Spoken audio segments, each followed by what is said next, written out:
The rain poured down like a curtain of tears over the city streets, washing away the footprints of 1,000 hurried souls. Among them, huddled beneath a torn piece of cardboard, sat a young woman whose eyes told stories no one stopped to read.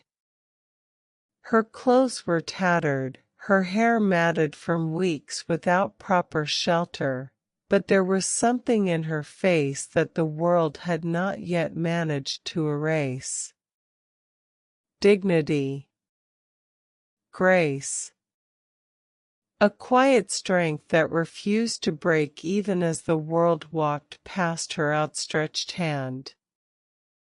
Her name was Maya, and she had no idea that on this cold, unforgiving evening, her entire life was about to change in the most unexpected way imaginable.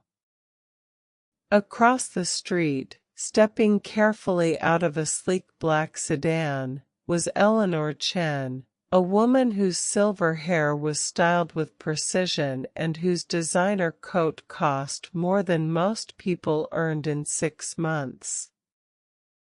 But Eleanor was not like most wealthy people. She had not forgotten where she came from. She had not forgotten the nights when she too had gone to bed hungry, when she too had wondered if tomorrow would bring mercy or more suffering. Now, at 72 years old and the mother of one of the country's most successful tech CEOs, she walked these streets every week, personally distributing food and warm clothing to those the city had forgotten. And tonight, something drew her attention to the young woman shivering beneath that cardboard shelter. Eleanor approached slowly, her bodyguard trailing respectfully behind. She knelt down, ignoring the puddles soaking into her expensive coat, and looked directly into Maya's eyes. What she saw there made her breath catch. She saw her younger self.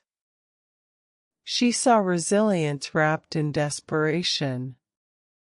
She saw a soul that had been beaten down by circumstances but not defeated by them. "Child," Eleanor said softly, her voice cutting through the sound of rain. "When did you last have a proper meal?" Maya looked up, surprised that anyone had addressed her as more than an inconvenience to be stepped around. I had some bread yesterday morning, ma'am," she replied, her voice hoarse but polite. Eleanor reached into her bag and pulled out a container of warm food her chef had prepared. "Eat this. All of it. And then, if you're willing, I'd like to talk to you." She paused, studying the young woman's face. "What's your name?" "Maya, ma'am. Maya Patel." As Maya ate with the careful dignity of someone who had known hunger too well, Eleanor asked gentle questions. She learned that Maya had been orphaned at 16 when her parents died in a factory fire. She had been cheated out of her inheritance by relatives who saw her as nothing more than a burden. She had tried to work, tried to study, but without documents that had been stolen and without connections in a world that demanded both, she had fallen through the cracks until the street became her only option. She was now 23 years old, and she had been homeless for 8 months. But here's what struck Eleanor most. Despite everything, Maya still said please and thank you. She asked about Eleanor's well-being. She apologized for not being able to offer anything in return. This young woman, with nothing to her name, still carried herself with a grace that many people with everything never learned. "Maya," Eleanor said after a long moment of consideration. "I'm going to make you an offer that will sound absolutely insane. You can refuse it. You can walk away. But I want you to really think about it." She paused. "I want you to marry my son." The container of food nearly slipped from Maya's hands. She stared at Eleanor as if the older woman had started speaking in tongues. "I'm sorry, what?"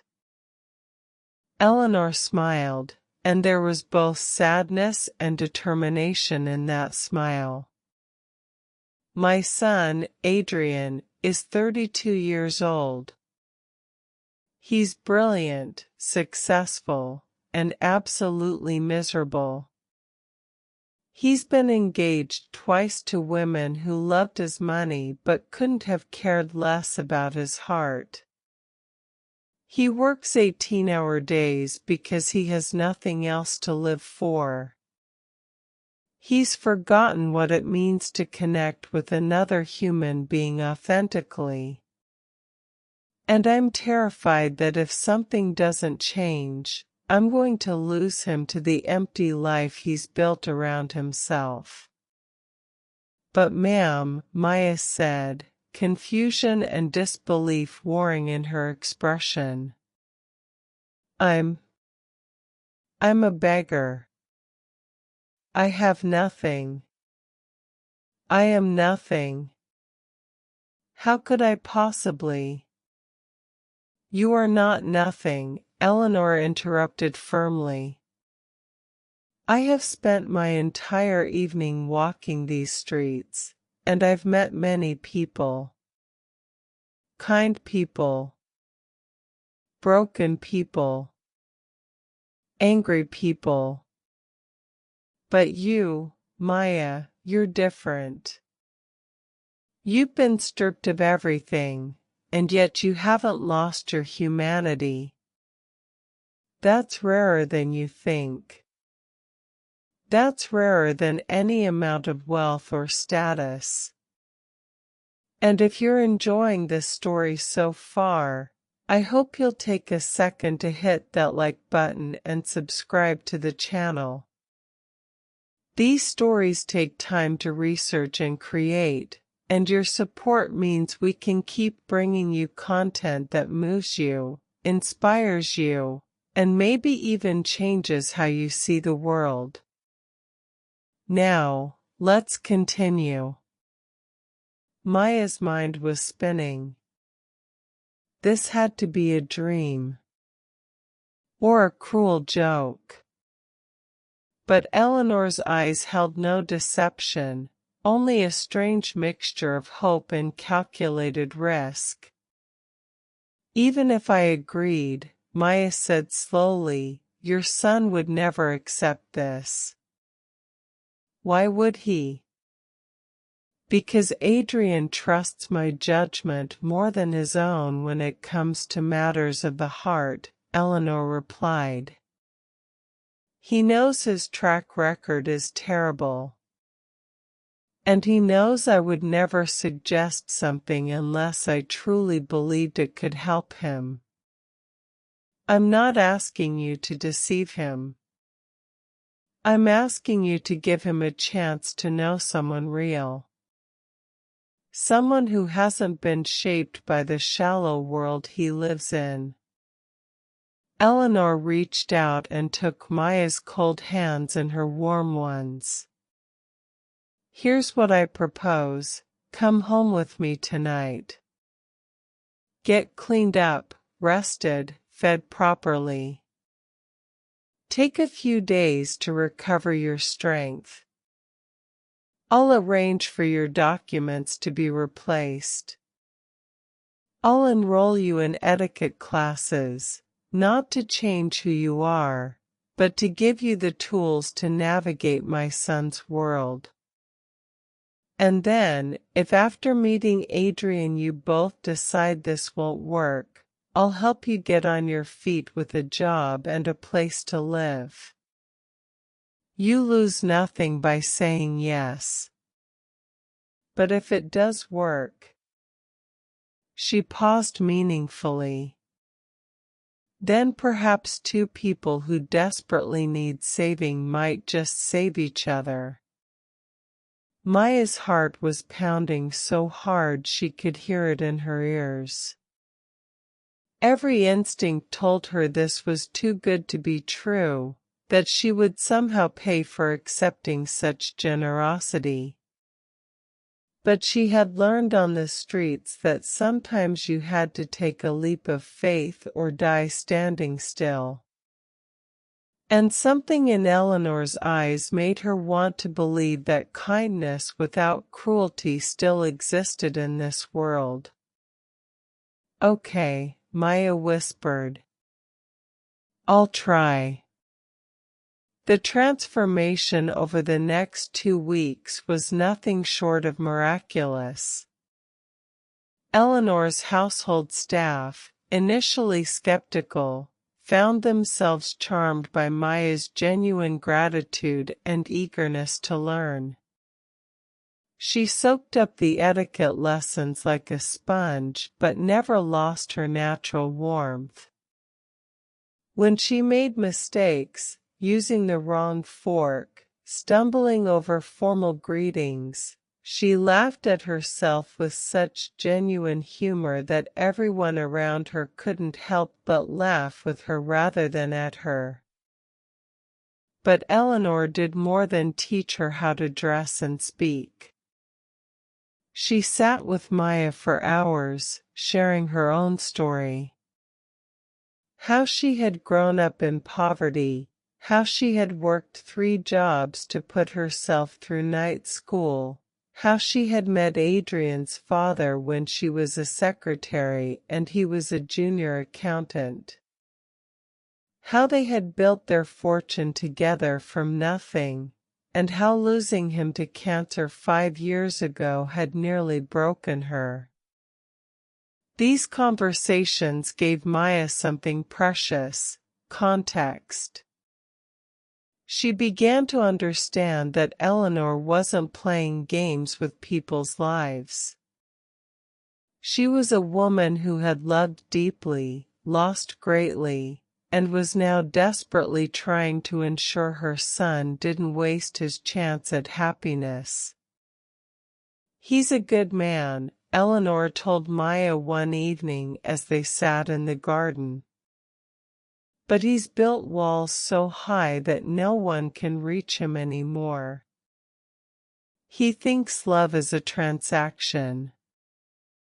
He thinks relationships are contracts.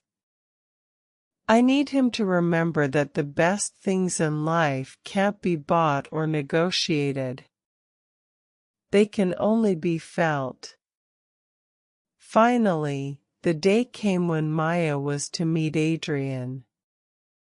Eleanor had told him only that she had someone special she wanted him to meet, someone she believed could be good for him.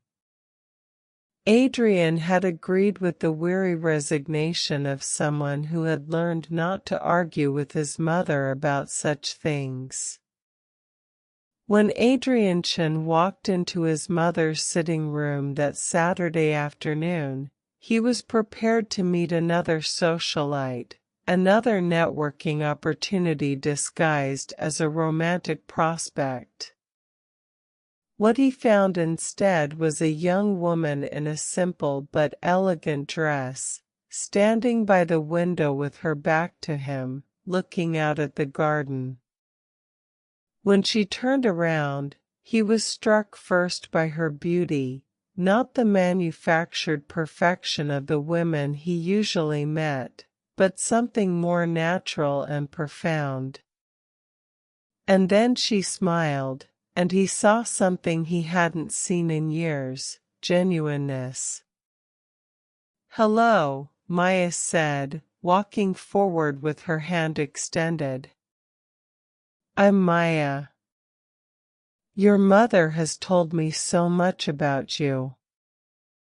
Adrian shook her hand, aware of his mother watching from the corner of the room with barely concealed interest. "All terrible things, I'm sure," he said with the automatic charm of someone used to first impressions. "Actually," Maya replied, her smile widening, "she told me you once spent an entire night teaching yourself to code a video game just to prove to your college professor that the assignment was impossible.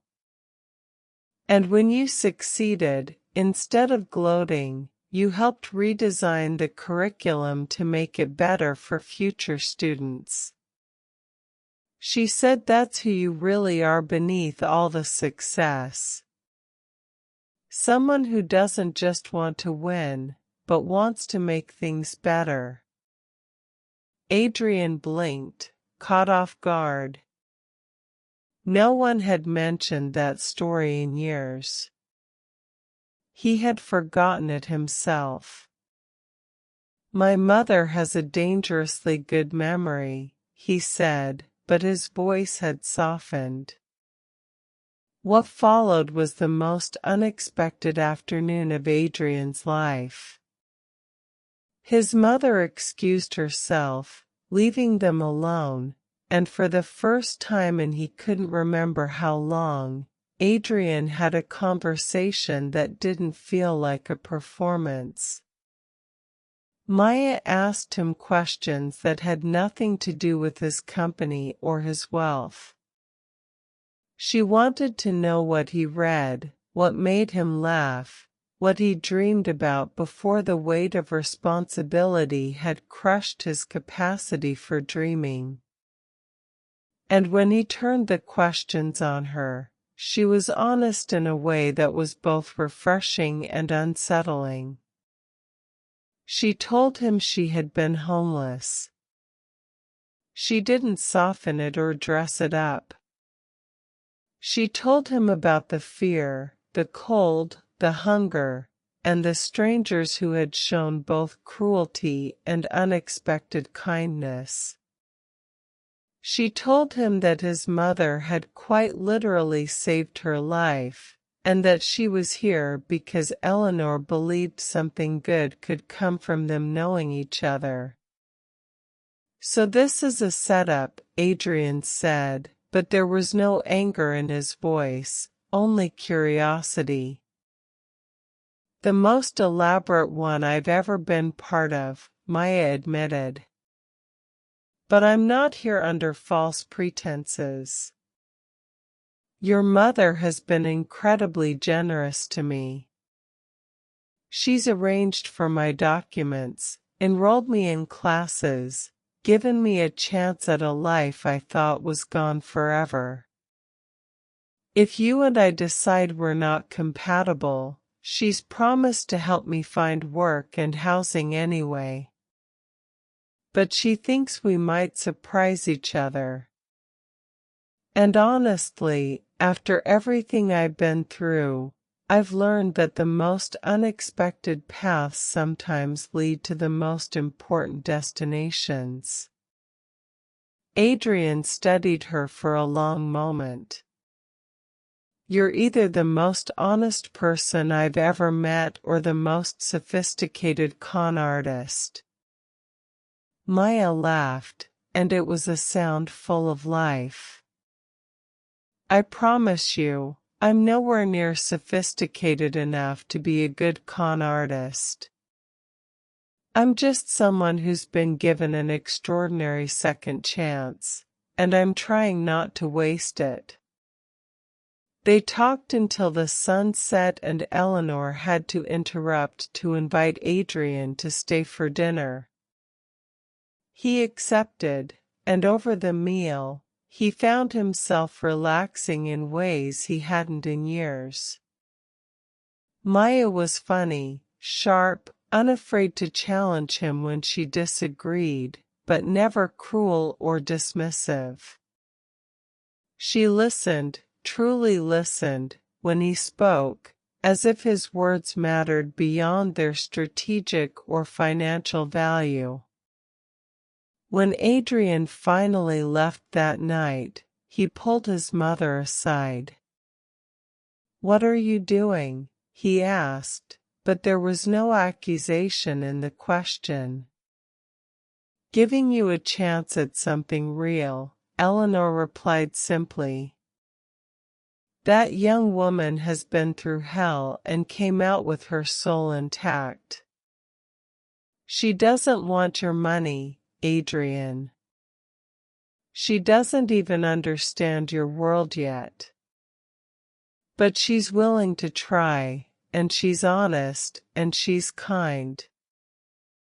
Those are increasingly rare qualities anywhere, let alone in the circles you move in. All I ask is that you give this a real chance. Get to know her. Let her get to know you. And then decide." Over the following weeks, Adrian did exactly that. He and Maya began meeting regularly, sometimes for coffee, sometimes for walks in the park, once for a disastrous cooking lesson where they both discovered neither could make pasta from scratch. They talked about everything, his fears about never being seen as more than his bank account, her determination to never forget where she came from even as she built a new life. He introduced her to his world, but she also introduced him to hers, taking him to volunteer at the soup kitchen, showing him the faces of people who weren't statistics but human beings with stories. And slowly, impossibly, they fell in love. Not the dramatic, explosive kind portrayed in movies, but the quiet, steady kind that builds through accumulated moments of understanding, through choosing to be vulnerable, through seeing and accepting each other's flaws and wounds. 3 months after that first meeting, Adrian asked Maya to marry him. Not because his mother had suggested it. Not because it made strategic sense. But because he had found in her something he thought he'd lost forever, hope. Hope that he could be loved for who he was, not what he had. Hope that intimacy didn't have to be a transaction. Hope that his life could be about more than the next acquisition or quarterly report. The wedding was small and intimate, much to the surprise of Adrian's business associates who expected a lavish affair. Maya wore a simple dress that Eleanor had helped her choose, and her eyes shone with tears of joy as she said her vows. Adrian, normally so controlled and composed, had to pause midway through his vows because emotion had closed his throat. Eleanor watched from the front row, her own tears flowing freely, knowing that she had gambled on her instinct and won something far more valuable than money for her son, a real partnership, a genuine connection, a chance at actual happiness. But the story doesn't end there. Maya didn't simply become a CEO's wife and disappear into luxury. She used her new platform to launch a foundation focused on helping homeless youth get their documents, access education, and find stable housing. She spoke publicly about her experience, refusing to let shame or stigma silence her story.